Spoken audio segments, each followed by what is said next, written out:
Now, what's interesting is I think that a lot of people raise that question in kind of a disingenuous way. They raise the question of decolonization to mean that like every white person in the United States should be deported out of the country because it was stolen from the indigenous people. And any communist who doesn't immediately advocate that is actually a white nationalist fascist. I've heard that is ridiculous. That is absolutely ridiculous. And that is, I mean, that's not serious Marxism at that point, okay?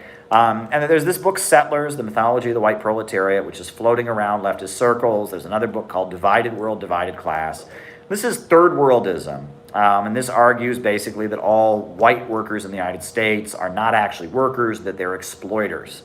And that's not correct, right? The aristocracy of labor is certainly a real phenomenon, that for a long time there was a section of the U.S. working class that was bought off, that had it so good that they were pro-imperialist and not class-conscious.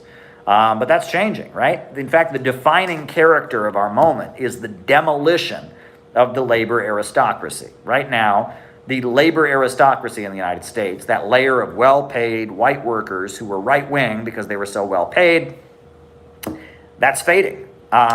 It's fading away. So right now, the potential for solidarity between white workers and black workers, white workers and Chicano workers, white workers and indigenous workers is higher than ever before, So right now, the focus of progressive people in the United States shouldn't be on, denouncing white workers as bought-off labor aristocrats who need to, or settlers or whatever, but instead should be about getting white workers who have been conservative and reactionary to stand arm in arm with the black people against police brutality, against racism, against the rising low-wage police state, and to fight for things like housing and education, etc.